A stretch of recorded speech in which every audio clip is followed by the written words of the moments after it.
hindi pwedeng mawala ito sa ating mga sweet corner. Kaya naman ipapakita ko sa inyo kung paano siya gawin.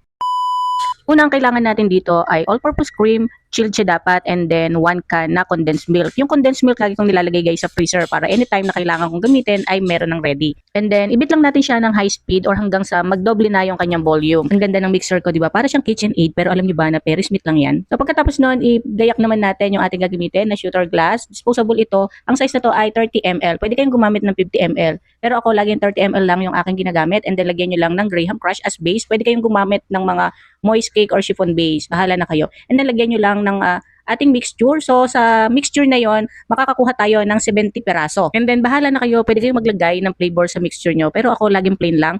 And then lalagyan ko na ng mga toppings na gusto ko, mga jam. So bahala din kayo kung anong toppings ang inyong ilalagay. Dito madalas kong ginagamit ay blueberry, strawberry.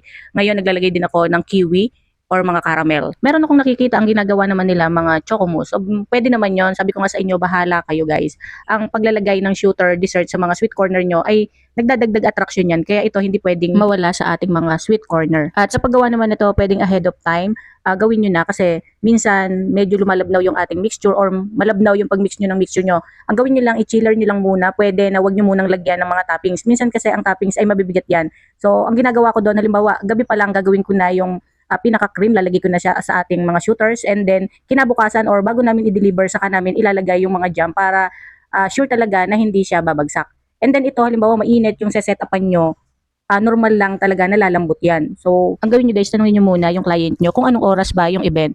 And para nun, alam nyo yung oras ng pag-setup, at least 1 hour before ng event ay naayos nyo na. Huwag masyadong maaga. Minsan kasi nag-setup kami ng 12 ng tanghali, and then ang event pa pala ay 3:00. So bumagsak na yung ating shooter dessert, yung mga jam na yan na nasa ibabaw ay pumailalim na. So yun lang, kailangan alam nyo yung oras ng tamang pag-setup dito. Minsan naman, pag talagang sobrang init, ang ginagawa ko guys ay Everwhip yung ginagamit ko kasi mas stable yon kumpara dito sa ating all-purpose with condensed milk. And then may nagtatanong kung magkano daw ang bentahan per piece. Actually, hindi ako gumagawa na to pagka pambenta. Gagawa lang ako, halimbawa may setup kami ng sweet corner. So ito yung isinasama ko sa ating inclusion doon. Pero kung tatanungin nyo ako kung magkano nga ba, lagi ko sinasabi 35 to 50 pesos per piece, depende yan sa laki or sa size ng inyong glass na gagamitin, and then sa toppings. So yun lang guys, and sa storage naman ganyan lang guys, kung ano yung ginamit kong tray sa pag-prepare, yan din yung gagamitin namin na pang-deliver din doon. I-cling wrap nyo lang and then i-chiller nyo ulit. So ganun lang kasimple, kaya naman try nyo na. Alam kong marami na nakasubok na to at nakapag-setup na din ng sweet corner. Natutuwa ako kasi mas maganda pa sa setup ko yung pag-setup nila. Kaya naman dun sa mga nagbabalak o nagpaplanong mag-offer ng mga sweet corner, simulan nyo na guys. Maganda din pagkakitaan ng sweet corner, idadagdag nyo sa inyong menu. So yun lang guys, naway nakatulong ang munting video natin na to.